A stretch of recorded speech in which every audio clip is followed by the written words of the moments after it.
Bismillahirrahmanirrahim. Assalamualaikum warahmatullahi wabarakatuh. Alhamdulillah, nahmaduhu wa nasta'inuhu wa nastaghfiruh wa na'udzu billahi min syururi anfusina wa min sayyiati a'malina. May yahdihillahu fala mudhillalah. Asyhadu an la ilaha illallah wa asyhadu anna Muhammadan abduhu wa rasuluhu la nabiyya ba'dah. Amma ba'd.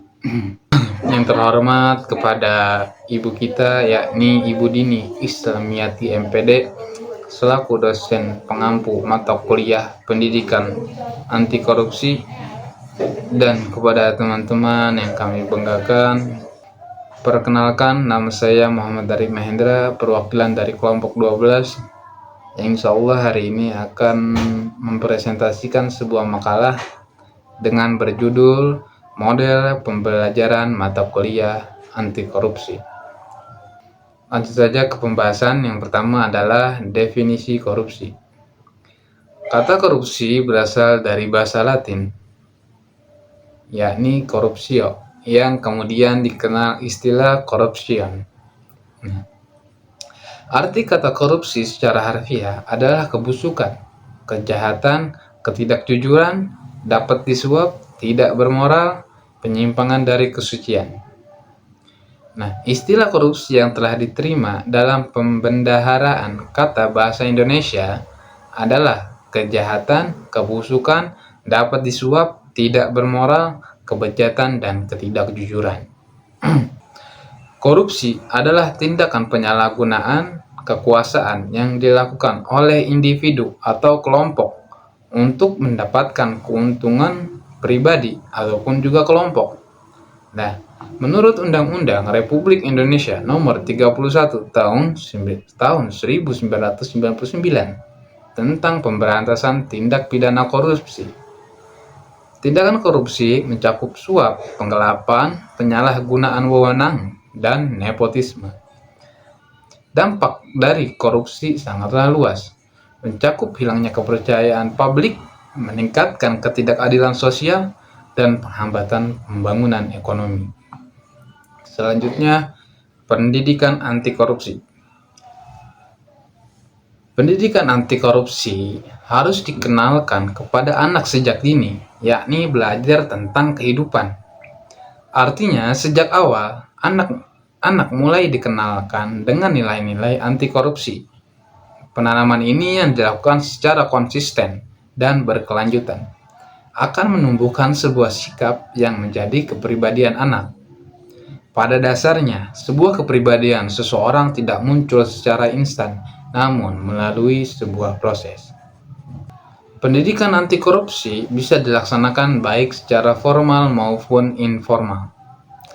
Di tingkat formal, unsur-unsur pendidikan anti korupsi dapat dimasukkan ke dalam kurikulum dalam kegiatan ekstrakurikuler.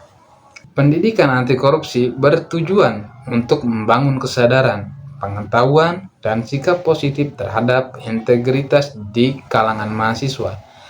Pendidikan ini mencakup pemahaman tentang penyebab, dampak, dan pencegahan korupsi.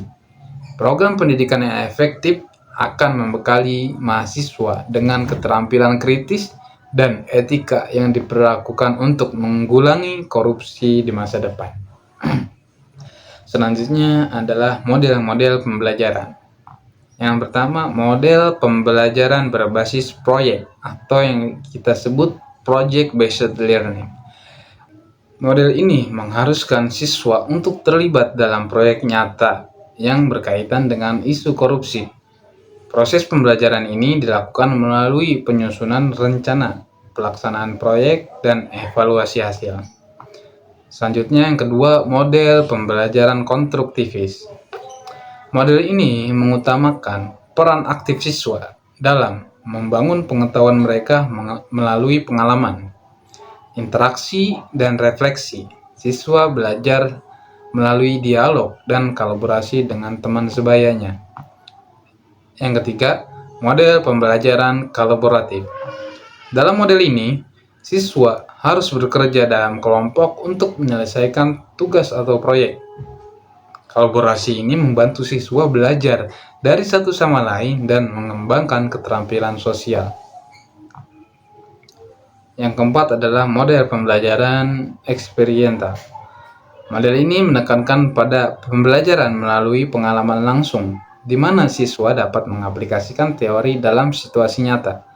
Pengalaman ini kemudian direfleksikan untuk memperdalam pemahaman. Dan yang terakhir, kelima adalah model pembelajaran inquiry. Nah, di dalam model ini, siswa juga didorong untuk melakukan penelitian dan menyelidiki pernyataan atau masalah yang berkaitan dengan korupsi.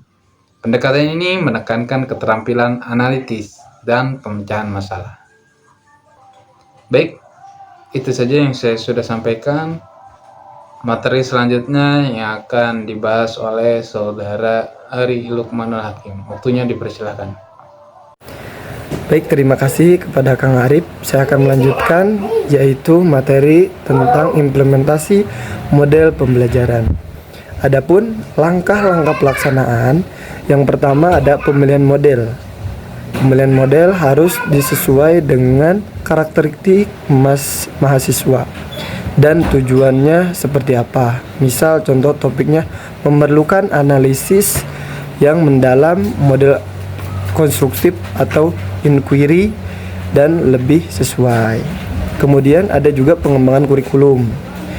Yang ketiga, pelaksanaan kegiatan. Kemudian yang keempat, penilaian evaluasi yang melakukan secara formatif. Kemudian contoh rencana pembelajaran. Contoh rencana pembelajaran bisa dilihat dari topik. Kemudian yang kedua, model, ya. Topiknya korupsi terhadap pembangunan, contoh misal. Kemudian pembelajaran konstruktif. Yang ketiga ada kegiatan. Kegiatan itu bisa dilakukan dengan 3 cara. Diskusi kelas, kemudian 2 presentasi hasil belajar, yang ketiga refleksi. Diskusi kelas bisa dilakukan secara kelompok ataupun individu. Kemudian presentasi hasil diskusi dipresentasikan ulang. Kemudian yang keempat ada refleksi. Itu saja yang bisa saya sampaikan. Dari yang sudah sampaikan bisa ditarik dengan kesimpulan. Dari materi yang sudah disampaikan, kita bisa ambil kesimpulan bahwa pendidikan anti korupsi di perguruan tinggi sangat begitu penting dalam upaya menciptakan generasi yang berinteraksi dan peka terhadap isu-isu sosial melalui pemahaman yang mendalam mengenai korupsi, menyebabkannya dan mendapatnya mahasiswa dapat dilatih agar menjadi agen perubahan yang efektif dalam masyarakat. Adapun dampak analisis model-model pembelajaran yang telah dibahas dapat disimpulkan bahwa yang pertama keberagamannya model pembelajaran, yang kedua pemahaman praktis, yang ketiga tantangan dan implementasi, yang keempat pentingnya refleksi, yang kelima komitmen berkelanjutan. Itu saja yang bisa saya sampaikan, kurang lebihnya mohon maaf. Assalamualaikum warahmatullahi wabarakatuh. Saya kembalikan kepada Kang Arif.